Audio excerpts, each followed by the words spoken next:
Источник. She found the photograph on a Tuesday, which was not a special day in any other way. She'd been going through the closet in the spare room, the one that had been her son Kevin's room, then a storage room, then briefly a home office during the years when her husband Paul had worked from home before he didn't anymore, before he was gone. The closet had accumulated the particular archaeology of a long family life. Boxes of tax records from the 90s, a broken humidifier, Kevin's high school yearbooks, 3 sets of curtains she'd kept because the fabric was good and you never knew. At the back of the top shelf, behind a box of Christmas ornaments and a rolled-up poster she couldn't identify without unrolling, there was a shoebox held together with a rubber band that had long since stopped being stretchy. She opened it. Inside were photographs from before. Before Kevin, before the house, before the 23 years in the same suburb of Cincinnati that had begun to feel less like a place she'd chosen and more like a place she'd simply remained. Before any of it. The one that stopped her was near the bottom of the box. She was 24 in it. She was standing on a beach in North Carolina. Ocracoke, she remembered the name without trying. It came back the way certain things do when you're not reaching for them. And she was wearing a sundress she'd bought for $3 at a yard sale, and she was laughing at something out of frame. Her hair was down. She looked like someone who had just arrived somewhere she'd meant to go. She looked at the photograph for a long time. Her name was Dorothy. Dot to most people who'd known her for more than a week. She was 73 years old, which she was aware of in the abstract way you're aware of numbers that describe you. And she was living alone for the first time in her adult life in the house that had been hers and Paul's for 26 years. And she was, on this particular Tuesday in September, standing in a closet holding a photograph of herself at 24, and something was happening in her chest that she hadn't felt in a while. Something like wanting. She hadn't been to Ocracoke since that trip. She'd been 24 and newly graduated and broke, and she'd gone with 2 friends whose names she still knew and one of whom she still traded Christmas cards with, and they'd rented a room above a fish restaurant for 4 nights and spent the days on the beach and the evenings eating badly and laughing a great deal. It was, in retrospect, one of the best trips of her life, not because anything dramatic had happened, but because she'd been entirely herself for 4 days without anyone needing anything from her. She'd meant to go back, that was the thing. She'd meant to for 49 years, and 49 years had not been without opportunity, exactly. But opportunity had always coincided with something else that was more urgent, more necessary, more the kind of thing you put first when you are a person who puts others first. She set the photograph on the kitchen table, propped against the fruit bowl, and looked at it while she made dinner. Paul had died 11 months ago. Not suddenly. He'd been sick for 2 years, and she'd cared for him through it with the particular competence of a woman who had always been the person who handled things, who knew which form to bring to which appointment, and which nurses to be kind to, and which doctors needed things framed a certain way. She'd been good at it. She'd been exhausted by it, and good at it simultaneously, which was the story of most of her adult life. After he died, Kevin and her daughter Renee had been concerned, then attentive, then gently overbearing in the way adult children sometimes become when they've been frightened and don't know how to stop being frightened. She understood it. She'd been patient with it, but 11 months had passed and she was not lost and not fragile. She was just 73 and alone and in possession of a house she knew how to run and a car she still drove without incident and a brain that was, as far as anyone could determine, in perfectly good working order. She called Kevin on Friday. "I'm thinking of taking a little trip," she said. Kevin said, "Oh yeah? Where?" "Ocracoke, in North Carolina. It's a barrier island. You take a ferry to get there." "I went once when I was young." There was a pause.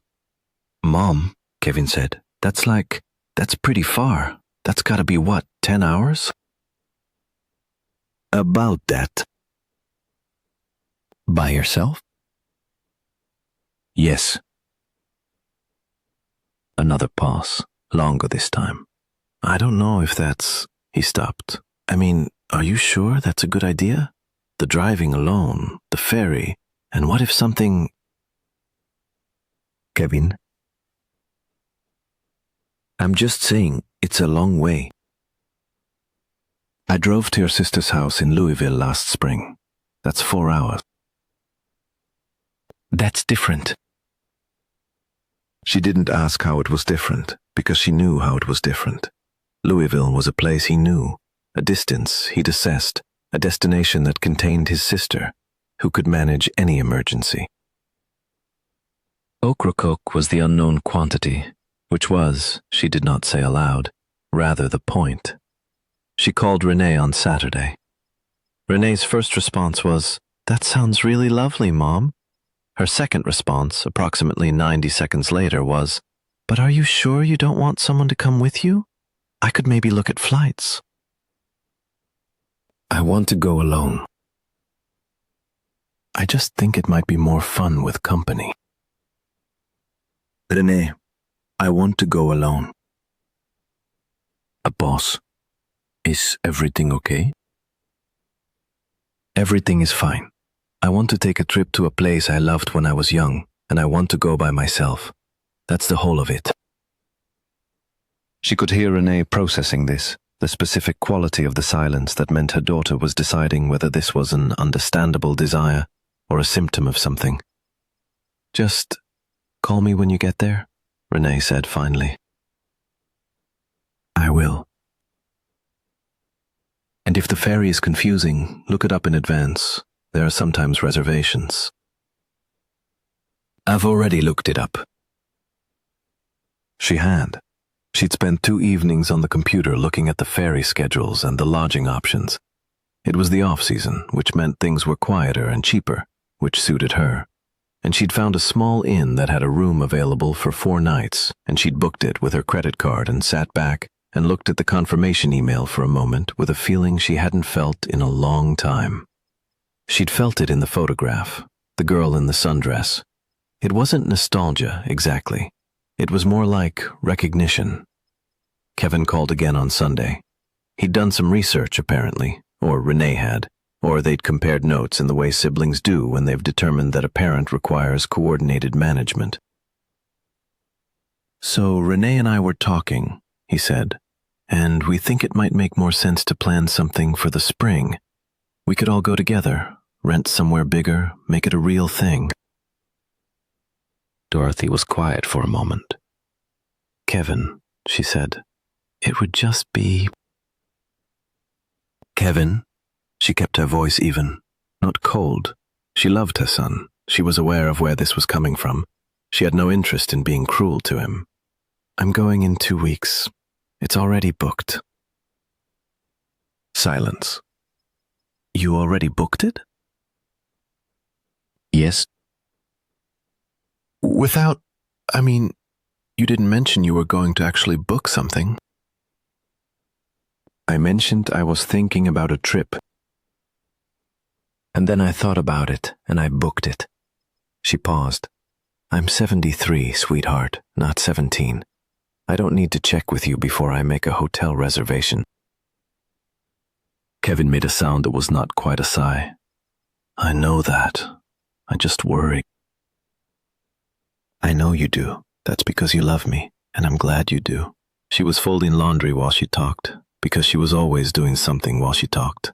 But I'm going. There was a long pause.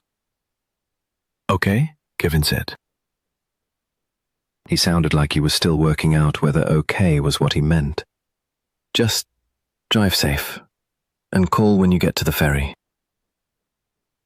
I'll call from the ferry. You can watch the seagulls in the background. He laughed a little reluctantly. Mom, I love you. Love you too. Be careful. She folded the rest of the laundry and then sat at the kitchen table with a cup of tea and the photograph and did not feel triumphant exactly, because there was nothing to triumph over. She'd done a normal thing. She'd decided to take a trip, and she'd booked a room, and she was going. People did this every day. She'd done it once before, at 24, and then spent the next 49 years not doing it, which was the real thing worth examining, not the going.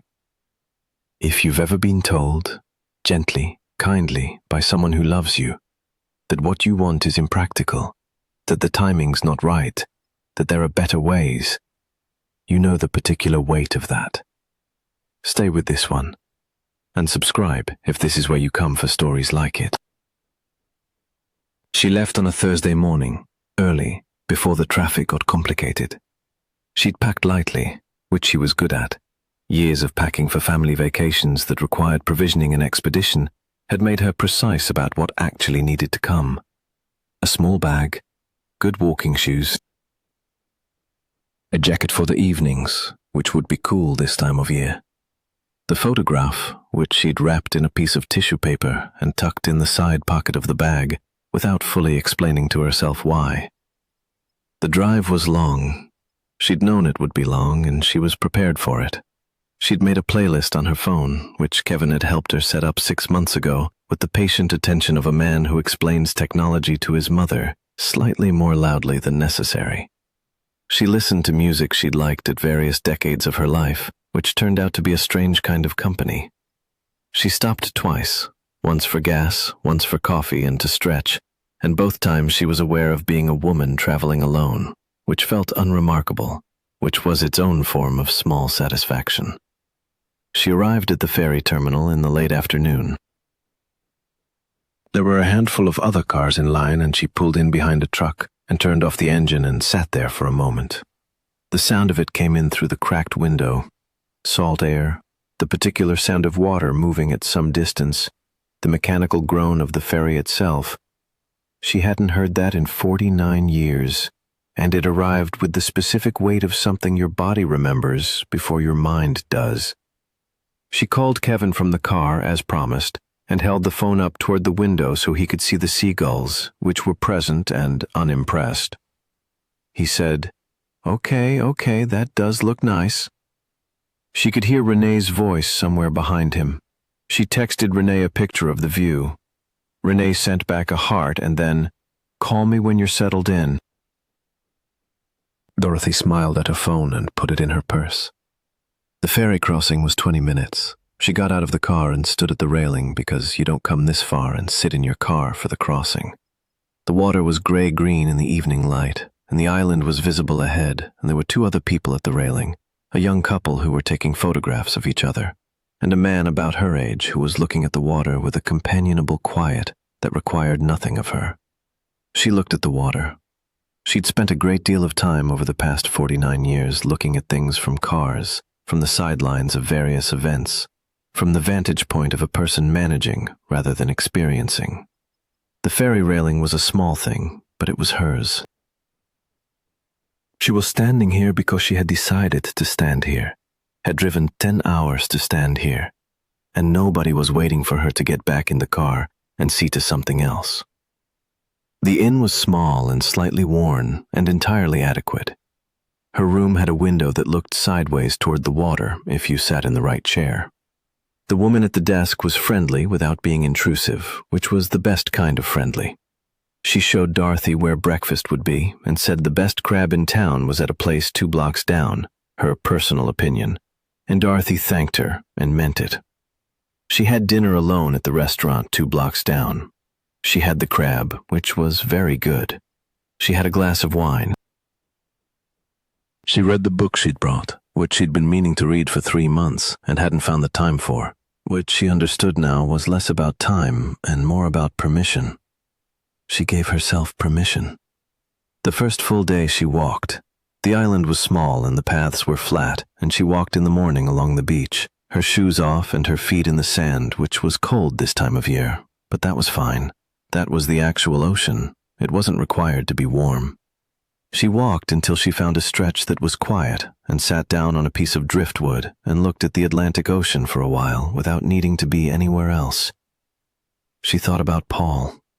Not with the sharp grief of the first months. That had been real, and she didn't minimize it. but with the more complicated tenderness of a long marriage, which is never only one thing. He had been a good man in most of the ways that mattered, and he had also been, for much of their life together, the organizing center that everything revolved around, including her. He hadn't meant it as a diminishment. She hadn't understood it as one. It was only from here, from this piece of driftwood, that she could see the shape of it clearly. She had, very gradually, become the person who took care of things, and the things had grown to fill all available space, and somewhere in the filling she had set herself down and not picked herself back up. She didn't feel angry about it. She felt, somewhat to her own surprise, an uncomplicated sadness for the version of herself who had kept meaning to go back to Ocracoke for 49 years. She reached into her jacket pocket and took out the photograph. The girl in the sundress was laughing at something out of frame. Dorothy looked at her for a while. "I know," she said out loud to no one. The wind took it. She was not the girl in the photograph. She was 73 and her knees ached in the morning, and she'd left her reading glasses in the car twice already, and she cried at things on television that she wouldn't have given a second thought to at 24. She was not going to stand in the same spot and feel 24 again, which was not what she'd come for anyway. She'd come to remember that the girl had existed, that there had been a Dorothy who was her own organizing center, who made choices that had nothing to do with anyone else's schedule, that the 49 years had covered her over, but not erased her. She put the photograph back in her pocket and sat with the ocean for a while longer. The second day, she found the fish restaurant she was fairly sure she remembered. The building had changed, but the location was right. She'd know that corner anywhere. And she had lunch there, and mentioned to the woman who served her that she'd eaten here once, long ago.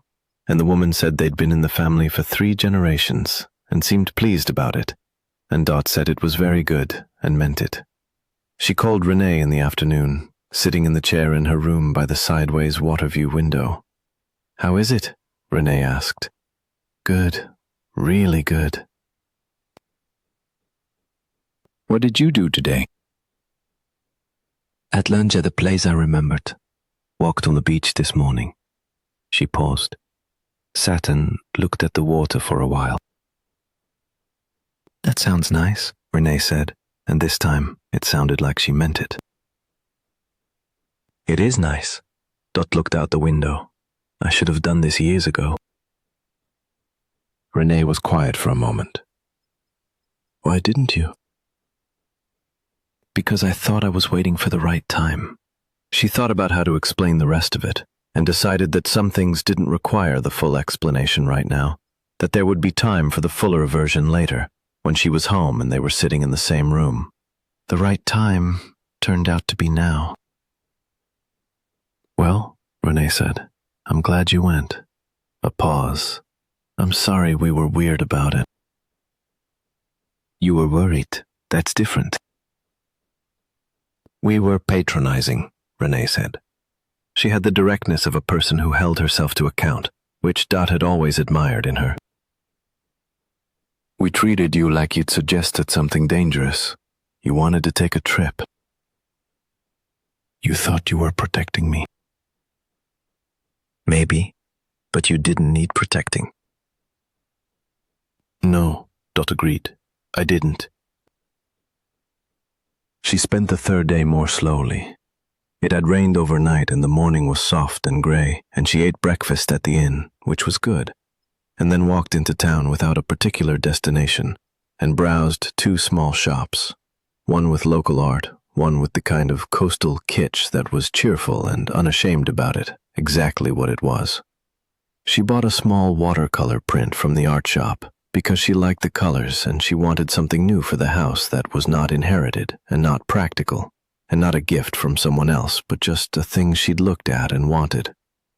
She ate an early dinner alone and then sat in her room and finished the book, which ended in a way she hadn't expected, and sat with her afterward.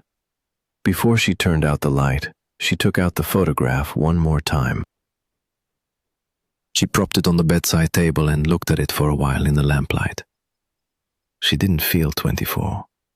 She wasn't trying to feel 24. What she felt was 73. and present, and alone in a room she'd chosen in a place she'd wanted to see again. And that was a complete thing. That was enough. More than enough, in fact. She turned out the light and slept better than she had in months. She drove home on the 4th day, the longer of the 2 ferry crossings going out to the mainland, the 10 hours back through flat coastal plain and then more familiar terrain. She called Kevin from the road, from the hands-free. She wasn't cavalier about it, and he asked how it was, and she told him some of it, the beach and the restaurant she'd remembered, and the watercolor print wrapped in paper in the back seat. "I'm glad you went," he said. He sounded like he meant it, the way Renee had. "Me too. Maybe next time we can—" He stopped. She heard him recalibrate. "Or maybe you'll just go again on your own." "Maybe both," she said. "Not the same trip, but both." She could hear him smiling, or thought she could. "Fair enough, Mom." She pulled into her own driveway at 6:15 in the evening, the October dark already coming down. She sat in the car for a moment before getting out, the engine ticking as it cooled. The house was the same house it had been a week ago. 49 years of life in it, the worn step on the back porch, the kitchen she knew with her eyes closed, the spare room with its closet full of other people's pasts and her own. It was her house, genuinely hers, and she'd been grateful for it, and sometimes resentful of it, and mostly just inside it for a long time. She carried her bag in and set it on the kitchen table and turned on the lights. The photograph was still in her jacket pocket. She took it out and set it against the fruit bowl, same as before. Then she unwrapped the watercolor print and propped it on the counter next to it, a small painting of seagrass against a pale sky.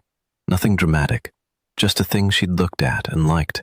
She stood in her kitchen looking at the 2 things side by side for a moment. Then she put the kettle on. In the weeks after, things shifted in the way that small, real changes shift, not dramatically, but perceptibly. Renee called more, and the calls were different, less checking in and more just talking. Kevin came for dinner one Sunday, and she told him more of the story, the shoebox, the photograph, the driftwood on the beach, and he listened with his elbows on the table the way he used to sit when he was 15, and was actually interested in something. "I didn't know you'd wanted to go back all that time," he said. "I didn't say it out loud much," she admitted. "I probably should have." He looked at the watercolor, which she'd hung in the kitchen near the window. "It's a good print." "I like the colors." "Yeah," he nodded. "It looks good there." She was planning another trip. Not Ocracoke again, not yet. She wanted to let that one settle before she went back. There was a coastal town in Maine she'd read about, which she'd added to a list she'd started keeping in a small notebook she'd bought specifically for the purpose. It was the kind of list that implied a future, which she found she liked having. Not a list of things she meant to do eventually, a list she was working through. The girl in the photograph was 24 and laughing, and that was real. And the woman who drove 10 hours alone and stood at a ferry railing in the October wind and sat on a piece of driftwood and talked to the ocean was also real. And they were not the same person, and also not entirely different people. And she had put them both in her kitchen in a house that was hers. She made more of those calls that winter. When she thought of someone, she called. Not tomorrow, today while the thought was warm. She went to Maine in the spring. She went alone. She was gone for 5 days, and she called Kevin once from a lighthouse she'd walked to and sent Renee a photo of the harbor at sunset and bought herself a good dinner at a restaurant that required a reservation and read 2 books and slept well and came home with sand in her bag and a second watercolor that she hung in the hallway. It was not complicated. It was just hers. If this story stayed with you, if you thought about something you've been meaning to do, a version of yourself you've been meaning to visit, leave a comment, just a few words. Sometimes knowing someone else is thinking the same thing is the thing that tips it. Take care of yourselves, and don't wait too long.